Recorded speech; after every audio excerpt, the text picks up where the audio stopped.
پھر اس کے بعد ایک واقعے کی طرف اشارہ کیا گیا. مدینہ منورہ میں دو قبیلے تھے، ایک کا نام تھا اوس اور دوسرے کا نام تھا خزرج. یہ دو قبیلے تھے، دونوں کی آپس میں بڑی کھینچا تانی چلتی تھی، ٹھنا ٹھنی چلتی تھی. چھوٹی چھوٹی باتوں پر اگر جنگ شروع ہوتی تھی تو کئی کئی سال تک چلتی تھی. کبھی کبھی ان کی جنگ جو ہے 120 سال بھی چلی ہے. کسی نے لڑائی شروع کی تو اس کے بچے، پھر اس کے بچے، پھر یعنی ایسے کئی نسلیں جنگوں کے اندر کود گئی. چھوٹی چھوٹی بات پہ وہ لڑتے تھے، ایک دوسرے کے خون کے پیاسے تھے وہ.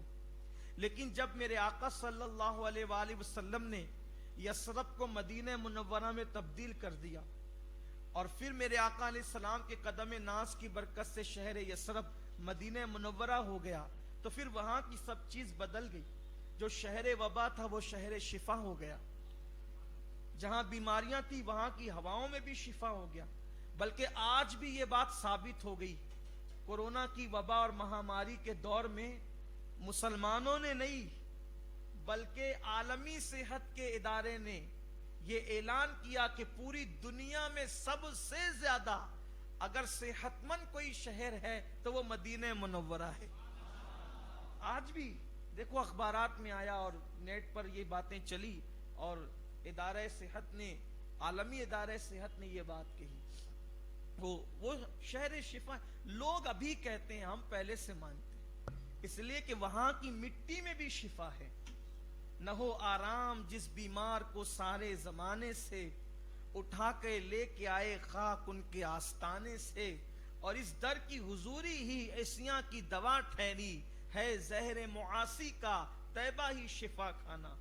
تو حضور اکرم صلی اللہ علیہ وآلہ وسلم، لیکن یہ سب حضور کے قدم ناز کی برکت ہے.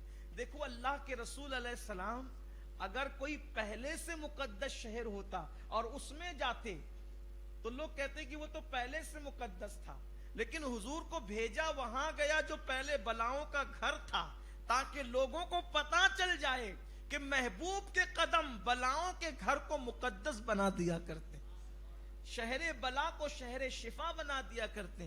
تو آقا پہنچے تو وہاں کی آب و ہوا بھی بدلی، وہاں کی خاک کی تاثیر بھی بدلی، وہاں کا مزاج بھی بدلا، سب بدلا. تو اوس اور خزرج بھی حضور علیہ السلام کے فیضان سے محروم نہ رہے، انہوں نے بھی برکت اٹھائی اور برسوں کی جو دشمنی تھی وہ محبت اور پیار میں تبدیل ہو گئی، الفت میں تبدیل ہو گئی. پھر خوب پیار محبت تھی، آپس میں بھائی بھائی بن گئے تھے. تو یہ یہودیوں کو دیکھا نہیں گیا. یہودیوں کو یہ چیز بہت چبھتی تھی، دل کو کھٹکتی تھی کہ یہ لوگ اوس اور خزرج جو ہے، کیونکہ یہود کی عادت ہے یہ جب تک لڑاتے نہیں ان کو چین نہیں آتا. دنیا میں یہ پوری دنیا کو لڑا رہے ہیں، پوری دنیا کو لڑا رہے ہیں.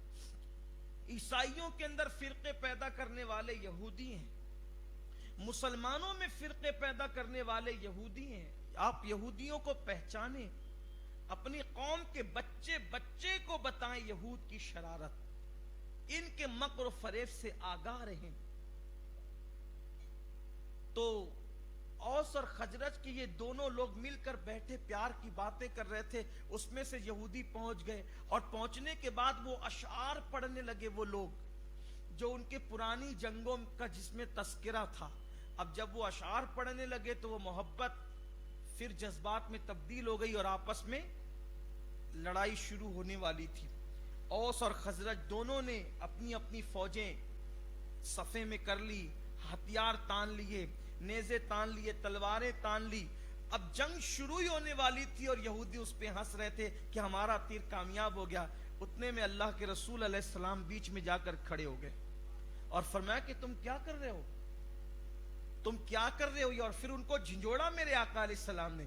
بس تلواریں پھر اندر چلی گئی اور ایک دوسرے سے لپٹ لپٹ کر رونے لگے اور معافی مانگنے لگے. اللہ نے اس کا ذکر فرمایا کہ تم یہودیوں کی